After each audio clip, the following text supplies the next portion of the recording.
যতবার ভারত এবং বাংলাদেশ কাছাকাছি এসেছে ততবার মাথাছাড়া দিয়ে উঠেছে।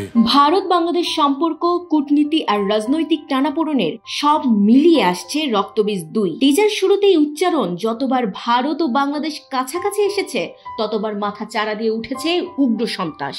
আর এই সংলাপই যেন পুরো ছবির সুর বেঁধে দিল। শোনা যাচ্ছে গল্পের মূল প্রেক্ষাপটে আনা হয়েছে ভারতের প্রয়াত রাষ্ট্রপতি প্রণব মুখার্জির বাংলাদেশ সফরের বাস্তব ঘটনাগুলো। টিজারে দেখা মিলেছে নড়াইলের ভদ্রবিলা গ্রামে শ্বশুরবাড়িতে তার যাওয়ার দৃশ্য, যেখানে স্থানীয়দের পক্ষ থেকে ছিল ইলিশ, পিঠা আর নানা আয়োজন। চরিত্র নির্বাচনে রয়েছে বড় চমক। শেখ হাসিনার চরিত্রে সীমা বিশ্বাস, প্রণব মুখার্জির চরিত্রে ভিক্টর ব্যানার্জি, আগের কিস্তির মতোই থাকছেন আবির চট্টোপাধ্যায় ও মিমি চক্রবর্তী। নতুন সংযোজন অঙ্কুশ হাজরা, যাকে এবার দেখা যাবে খলনায়কের ভূমিকায়। তার সংলাপ মানুষের থেকে মকসদ বড় ইতিমধ্যেই দর্শকের মনে দাগ কেটেছে। ছবির একটি আইটেম গানে নেচেছেন নুসরাত জাহান। টিজার মুক্তির পর থেকেই প্রশংসার ঝড়। সহ অভিনেতা দেব অঙ্কুশকে অভিনন্দন জানিয়ে লিখেছেন, টিজার দেখে খুব ভালো লাগলো ভাই, টিমকে শুভেচ্ছা।